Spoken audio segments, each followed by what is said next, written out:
Saudara-saudari, adik-adik, Bapak Ibu, para sahabat Tuhan Yesus di Paroki Santo Yosef Medari dan di Stasi Santo Tomas Yegan, juga para sahabat Tuhan Yesus dimanapun Anda berada. Berkah dalam, salam semangat, sehat selalu, tetap berbahagia, dan tekunlah untuk senantiasa berbuat baik. Marilah kembali kita belajar ilmu sejati pada hari Minggu tanggal 19 Juni tahun 2022. Bersama dengan gereja kita merayakan Hari Raya Tubuh dan Darah Kristus. Marilah kita mengawali belajar ilmu sejati kita dengan berdoa. Dalam nama Bapa, Putra, dan Roh Kudus. Amin. Ya Allah, Yesus Putramu telah meninggalkan kenangan akan wafat dan kebangkitannya dalam sakramen Ekaristi Maha Kudus yang mengagumkan. Kami mohon rahmat-Mu, semoga kami pun mampu memecah dan membagikan hidup yang telah Engkau pilih dan berkati ini, sehingga kami pantas untuk bersatu dalam karya penebusan-Mu. Dengan pengantaran Tuhan kami Yesus Kristus Putramu yang hidup dan berkuasa bersama Dikau dalam persatuan Roh Kudus, Allah sepanjang segala masa. Amin. Para sahabat Tuhan Yesus terkasih, kita akan belajar ilmu sejati dari Injil Yesus Kristus menurut Lukas bab 9 ayat 11b sampai dengan 17.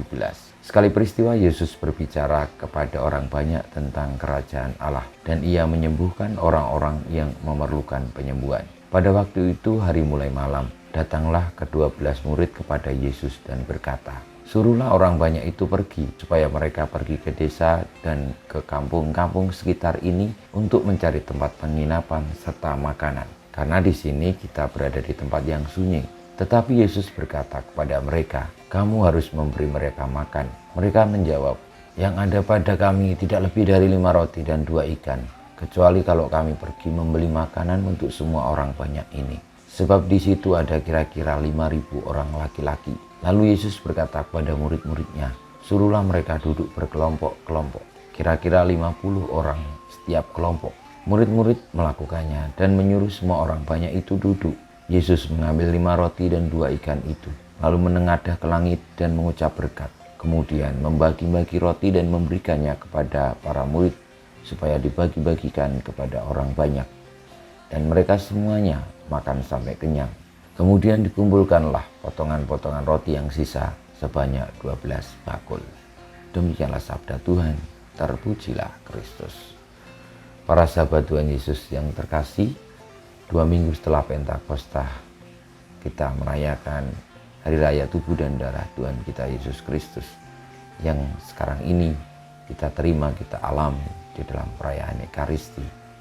Dalam perayaan Hari Raya Tubuh dan Darah Tuhan Yesus Kristus, kita juga mengantar anak-anak yang akan menerima komuni untuk pertama kali, bersatu dengan tubuh dan darah Tuhan Yesus untuk yang pertama kali.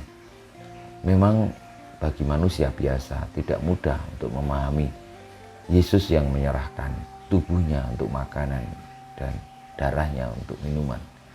Namun yang dimaksud Tuhan Yesus adalah lebih kepada kehidupan.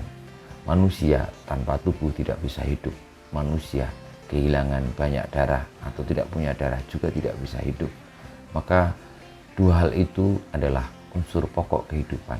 Dan ketika itu dibagikan sebagai makanan, artinya diserahkan seluruhnya untuk menjadi daya bagi sesama, bagi orang lain yang memakan tubuh dan darah, yakni makanan dan minuman yang telah datang dari surga untuk kehidupan kekal, yakni Tuhan Yesus sendiri. Maka marilah saudara-saudariku, kita membuka hati sebagaimana Tuhan Yesus yang telah menyerahkan diri di salib, tubuh dan darahnya diberikan sepenuhnya untuk kita. Dan juga di dalam bacaan Injil telah disampaikan bahwa para murid harus memberi makan orang-orang itu. Dan Yesus memberikan teladan bagaimana berbagi hidup, berbagi diri sendiri, berbagi tubuh dan darah untuk keselamatan banyak orang. Maka kita pun diajak untuk senantiasa bersatu dengan Yesus dan akhirnya melaksanakan yang Tuhan Yesus berikan, yakni membagikan hidup kita, diri kita, tubuh dan darah kita untuk keselamatan sesama. Kemuliaan kepada Bapa dan Putra dan Roh Kudus, seperti pada permulaan, sekarang, selalu, dan panjang segala abad. Amin. Ya Yesus, jadikanlah hati kami seperti hatimu. Tuhan bersamamu dan bersama rohmu, kita semua hidup kita, perjuangan kita untuk bersatu dengan Yesus di dalam tubuh dan darahnya, dan juga berbagi hidup sebagaimana Kristus untuk keselamatan sesama, senantiasa dibimbing, dilindungi, diberkati Allah yang Maha Kuasa, Bapa, Putra, dan Roh Kudus.